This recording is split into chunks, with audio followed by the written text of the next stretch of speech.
So thank you, everybody. Good afternoon. I hope everybody had a really great weekend. I wanted to say welcome to the new Pentagon Press briefing room. In line with the Secretary's vision to make this the most transparent Department of Defense in history, I gave you my personal commitment to make these briefings more routine. So today is the first of many, and considering the significant U.S. military operations as directed by the President this weekend, now seemed as appropriate time as any to fulfill that obligation to all of you. Additionally, I'm glad to be joined by Lieutenant General Alex Grinkovich, affectionately known as Grinch. Now, despite his call sign, he's actually a very pleasant and delightful human being. We're glad to have him here at this podium. He's the Director of Operations of the Joint Staff. He's going to be able to provide a much richer context on the ongoing series of U.S. military operations against the Iranian-backed Houthi terrorists in Yemen. So thank you for joining me, General. Thank you, sir.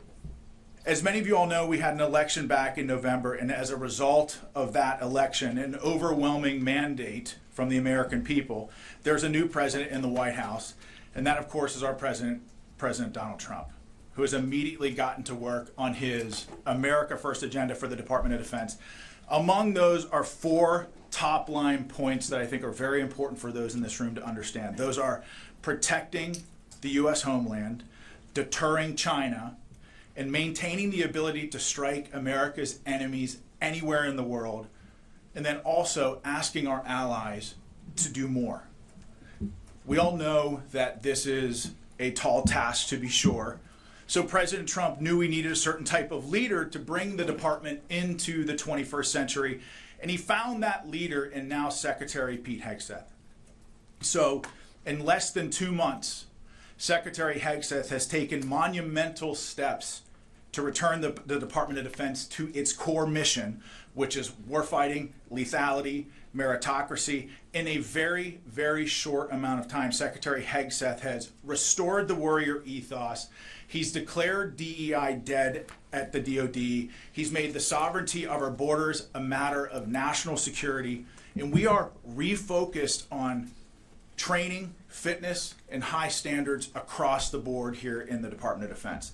So before we get into our updates today, I just wanted to take this opportunity to say that this Department of Defense is committed to achieving our mission of maintaining the greatest fighting force the world has ever known, and returning the Department of Defense back to the American warfighter and making it more transparent to the American taxpayer.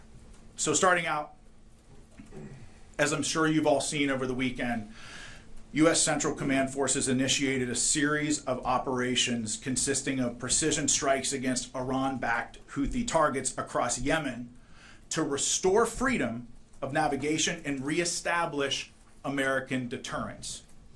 For years, the Houthis have targeted U.S. military ships and aircraft. They've hit commercial ships as well, including U.S. flagged vessels, and they threaten our personnel overseas. Houthi terrorists have launched missiles, one-way attack drones at U.S. warships over 170 times, and at commercial vessels 145 times since 2003. I know what it's like to be in a situation when you're under fire by the enemy. Your life is at risk, the life of your friends and your battle buddies is at risk, and you're prohibited from returning fire. That's a hellish situation that I wouldn't wish on my worst adversary. It's a tough position that we put America's sons and daughters in. Under President Trump and Secretary Hegseth's leadership, we will defend our sons and daughters. If you shoot at American troops, there will be consequences.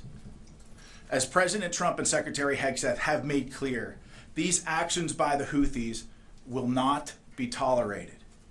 In his first 2 days back at the White House, President Trump signed an order laying out a process to redesignate the Houthis as a foreign terrorist organization after the previous administration revoked their designation within weeks of taking office. Under the previous administration, America's enemies were emboldened and billions in frozen funds were unlocked for Iran. With President Trump and Secretary Hegseth's leadership, an era of peace through strength is back. We will use overwhelming lethal force until we have achieved our objective. With that said, and this is a very important point, this is also not an endless offensive. This is not about regime change in the Middle East.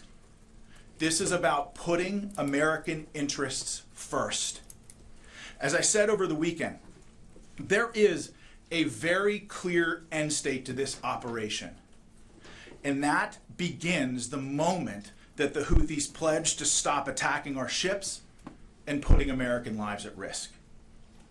Shifting focus to Africa, at the request of the federal government of Somalia, U.S. Africa Command Forces conducted collective self-defense airstrikes against al-Shabaab on March 15th. The airstrikes occurred about 150 kilometers northeast of Mogadishu, Somalia, and AFRICOM's initial assessment is that enemy combatants were killed and that no civilians were injured or killed. And so U.S. forces will continue to partner with Somali armed forces to take the fight to these terrorists and degrade their ability to plan and conduct attacks that threaten the U.S. homeland, our forces, and civilians abroad.